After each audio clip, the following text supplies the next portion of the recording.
ఇప్పుడు మనం 2025వ సంవత్సరం ఫిబ్రవరి నెల 1వ తేదీ నుంచి 28వ తేదీ వరకు మాఘమాసం ద్వాదశ రాశుల్లో చివరి రాశి 12వ రాశి మీనరాశి వారి జ్యోతిష్యం మరి భూత భవిష్యత్తు వర్ధమానం ఎలా ఉందో మన జానకిరామ్ని అడిగి చూద్దామండి ప్రశ్న శాస్త్రం ప్రకారం. అలాగే రేవతి నక్షత్ర బలం ఎట్లా ఉన్నది, ఉత్తరాభద్ర వారి నక్షత్రం ఎలా ఉంది, అలాగే మీన లగ్నంలో పుట్టిన వారి జ్యోతిష బలం ఎలా ఉంది చూడు. జానకిరామ్ ప్రశ్న శాస్త్రం, చదువు, విద్య, ఉద్యోగం, వ్యాపారం, పర్సనల్ లైఫ్, చేసే పనిది, ఇల్లుది, జాగది, భూమిది, మనసులో కోరుకున్న విద్యది, నమ్మిన పనిది, పట్టుదలతో సాధించేది, విజయాలు సాధించేది, నడవపడ్డ యోగ బలంది, స్త్రీ బలంలో ఎలా ఉంటుంది, అలాగే స్త్రీలకు పురుషులకు విద్య విషయంలో, ఉద్యోగ విషయంలో, నమ్మిన పనులు ఎలా ఉంటుంది, ధన విషయంలో, రుణ విషయంలో, గ్రహ విషయంలో చూడు.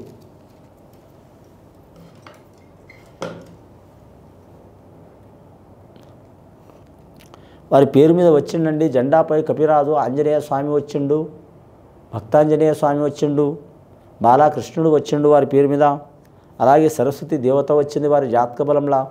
ముఖ్యంగా ఈ మీనరాశి వారి జాతకంలో చెప్పాలంటే కానండి ఆదాయం మాత్రం 14 ఉన్నది, ఖర్చు 8 రూపాయలు ఉన్నది, 6 రూపాయల ఫలితం ఉన్నది. సాయం చేసేవారు 4 ఉన్నారు, ఇబ్బంది పెట్టేవారు కూడా 4 ఉన్నారు. వీరి జాతక బలంలో చూడాలంటే గ్రహాల్లో చెప్పాలంటే వీరికి మాత్రం 6 గ్రహాలు మాత్రం అనుకూలంగా ఉన్నాయండి, 3 గ్రహాలు అనుకూలంగా లేవండి. ముఖ్యంగా మాత్రం ఎల్నాటి శని ప్రభావం చాలా ఉన్నదండి. కాబట్టి ఎల్నాటి శని ప్రభావం మూలంగా మాత్రం వీరు చాలా జాగ్రత్తగా ఉండాలి.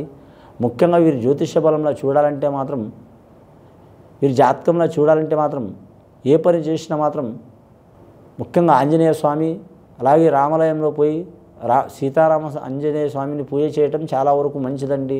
వీరి నోటి అంట ఖచ్చితంగా ఎప్పుడు ఎనీ టైం మాత్రం రామ రామ జయ రామ రామ శ్రీరామ రక్ష సర్వజగద్ రక్ష అనే వాక్యం ఉండాలండి.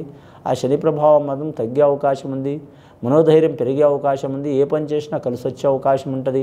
అలాగే ఆంజనేయ స్వామికి మాత్రం కానీ ఎర్రని సింధూరంతో మాత్రం పూజ చేయటం చాలా వరకు మంచిది. శనివారం, మంగళవారం కానీ మాత్రం ఎన్ని వారాలు చేసినా పర్వాలేదండి. వాళ్ళు ఓపిక ఉన్నంతసేపు మాత్రం 10 నిమిషాలైనా సరే మాత్రం నిగ్రహంతో చేస్తే చాలా మంచిది. నాకున్న ప్రాబ్లమ్స్ తీరాలని, నాకు ధనం కావాలని, లక్షలు కావాలని, కోట్లు కావాలని, బిల్డింగ్ కావాలని కోరికలు కోరకుండా అండి నాకున్న ఈ చిక్కులు చికాకులు ఎన్ని వచ్చినా సరే వాటిని తట్టుకొని నిలబడి నేను అనుకున్నది సాధించేటట్టు ధైర్యమే ఆంజనేయ స్వామి అని దేవుడని మొక్కితే వాళ్ళకు మంచి జరిగే అవకాశం ఉన్నదండి.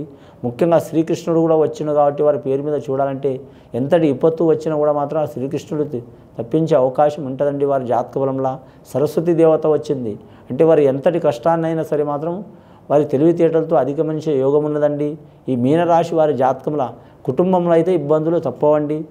భర్తకు లేదా భార్యకు, భార్యకు లేదా భర్తకు అనారోగ్యాలు సూచనలు కలిగే అవకాశం ఉంటుంది. అలాగే సంతానంలో కూడా ఇబ్బందులు ఉంటాయి. అలాగే మగవారు కావచ్చు, ఆడవారు కావచ్చు, వివాహమైన వారు అత్తమాల సైడు, తల్లిదండ్రుల సైడు ఖచ్చితంగా ఇబ్బందులు వస్తాయి, చికాకులు వస్తాయి.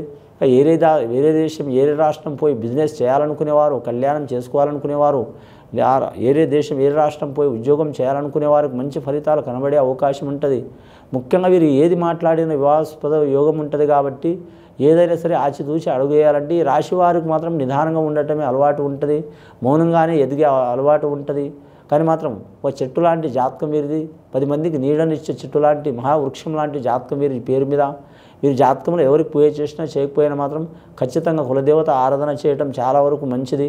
అలాగే వీరి జ్యోతిష బలంలో చూడాలంటే ముఖ్యంగా వీరి జాతకంలో చూడాలంటే ఆరోగ్య విషయంలో మాత్రం శ్రద్ధ తీసుకోవడం మంచిదండి. వీరి జాతకంలో అన్నదమ్ముల సహకారం ఖచ్చితంగా ఉంటుంది వీరి పేరు మీద. వివాహం కాని వారికి కొన్ని వివాహంలో ఆటంకాలు, చిక్కులు, చికాకులు వచ్చే అవకాశం ఉందండి. కానీ మాత్రం వీరు సీతారాముల కళ్యాణం చేయటం కానీ, శివపార్వతుల కళ్యాణం చేయటం కానీ, ఆ శ్రీవారి కళ్యాణం చేయటం కానీ ఆ దోషాలు వెళ్ళిపోయే అవకాశాలు ఉంటాయండి. అమ్మాయిలు కానీ అబ్బాయిలు కానీ అంటే వివాహం కానివారు, అవివాహితులు అమ్మాయిలు కానీ అబ్బాయిలు కానీ కరెక్ట్ మాత్రం వీరి పేరు మీద సీతారాముల కళ్యాణం కానీ, అలాగే వెంకటేశ్వర స్వామి కళ్యాణం కానీ, అలాగే వీరి జ్యోతిష బలంలో శివపార్వతుల కళ్యాణం కానీ చేస్తే చాలా వరకు మంచిది. అలాగే ముత్తైదుల పూజ చేసుకోవడం కూడా చాలా మంచిదండి. వీరికి శుభయోగం కలిసి వచ్చే అవకాశం ఉంది. 11 మంది ముత్తైదులు కానీ, 21 మంది కానీ, 5 మంది కానీ చేతనంత వరకు అలా చేసుకుంటే వీరి మీద ఉన్న దురదృష్టమైన సంఘటనలు వెళ్ళిపోయే అవకాశం ఉంటుంది. కానీ మొండి బకాయిలు ఉంటే తొలగిపోయే అవకాశం ఉంటుంది. ఇంకా గవర్నమెంట్ ఉద్యోగం చేసే వారికి చెప్పాలంటే మాత్రం చాలా ఇబ్బందికరమైన పరిస్థితి ఉంటుందండి. ఇది మంచిగా ఉన్న చోట మాత్రం ఏరే చోట్ల ట్రాన్స్ఫర్ అయ్యే అవకాశం ఉంది. అలాగే మాత్రం మేము ఏరే కాడ ట్రాన్స్ఫర్ అవ్వాలనుకునేవారు మాత్రం అవి ఇంకా పెండింగ్లో పడే అవకాశం ఉంటుంది. నిరుద్యోగులు కొంచెం నిరాశజనకమైన ఫలితాలు కలుగుతాయండి. పెద్ద పెద్ద సార్లు సహకారం చేయాలనుకుంటారు కానీ చిన్న చిన్న వాళ్ళే ఇబ్బందులు పెట్టే అవకాశం ఉంటుందండి. రాజకీయ రంగంలో మాత్రం వీరి జాతక బలానికి చాలా ఇబ్బందికరమైన పరిస్థితి ఉంటుందండి. వీరి జాతకంలో ఎలా ఉంటుందంటే మాత్రం కొన్ని లక్షలు కోట్లు ఉండి కూడా 5 స్టార్ హోటల్లో ఉండి కూడా మాత్రం అన్నం తినాలంటే కుదరదు. అసలు బిజీ జీవితం ఉంటుందండి. ముఖ్యంగా వీరి పేరు మీద ఆరోగ్యం మీద ఖచ్చితంగా ప్రభావం చూపించే అవకాశం ఉంది కాబట్టి, కానీ ఆరోగ్యం మీద శ్రద్ధ తప్పకుండా ఉండాలండి. ఉంటే చాలా వరకు మంచిది. ఈ రాశి వారి జాతకంలో చెప్పాలంటే మాత్రం మంచి ఫలితాలు కనబడతాయి. ఎందుకంటే ఆరోగ్యమే మహాభాగ్యం అన్నారు పెద్దలు. దానివలన మాత్రం ఆరోగ్యం మీద శ్రద్ధ చూసుకుంటే మాత్రం శరీరం అనేది ప్రభావం చూపించదు. మానసికంగా స్ట్రెస్ అనేది తగ్గుతుంది. ఏ పని చేసినా కూడా మాత్రం కలిసి వచ్చే అవకాశం ఉంటుంది. ఇవాళ ఇబ్బంది ఉన్న, వారం ఇబ్బంది ఉందా, నెల ఇబ్బంది ఉందా, తర్వాత ఏదైనా ఒకటి సాధించి తీరే అవకాశం ఉంటుంది. వీరు రుణ చుక్కుల కాడ చాలా జాగ్రత్తగా ఉండాలండి. జాయింట్ వ్యాపారం చేయరాదు, చేస్తే ఇబ్బందులు వచ్చే అవకాశం ఉంటుంది. ఇక కళాకారులకు చూడాలంటే మాత్రం మంచి ఫలితాలు కనబడతాయి కానీ మాత్రం చాలా హార్డ్ వర్క్ ఉంటుంది వారి పేరు మీద. సినీ కళాకారులు కావచ్చు, టీవీ కళాకారులు కావచ్చు, అలాగే గీత రచయిత రాసేవారు కావచ్చు, గాయకులు కావచ్చు, సంగీత దర్శకులు కావచ్చు, నిర్మాతలు కావచ్చు, డైరెక్టర్లు కావచ్చు, సాంకేతిక నిపుణులు కావచ్చు.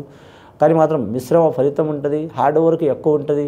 కానీ ఫ్యూచర్లో వారికి మంచి జరిగే అవకాశం ఉంది. 2025వ సంవత్సరం చైత్రమాసం వరకు కొన్ని ఇబ్బందులు కలిగే అవకాశాలు ఉంటాయండి. కానీ ఆ ఇబ్బందులు తట్టుకుని నిలబడే అవకాశం ఉంటుంది. గత కొన్ని సంవత్సరాల నుంచి పడుతున్న బాధలు, చిక్కులు, దరిద్ర యోగ బలాలు తొలగిపోవాలంటే మాత్రం ఖచ్చితంగా తూర్పుగోదావరి జిల్లా మందేశ్వర శనేశ్వర స్వామికి పూజ చేయడం మంచిది. అలాగే ఆంజనేయ స్వామి ఆరాధన చేయడం మంచిది. అలాగే వీరు మాత్రం నల్లని ఆవుని దానం చేయడం చాలా వరకు మంచిదండి. ఇది విని చూసి ఆచరించే వారికి, మీనరాశి వారికి సర్వశుభాలు కలిగే అవకాశం ఉందండి. శుభం భూయాత్.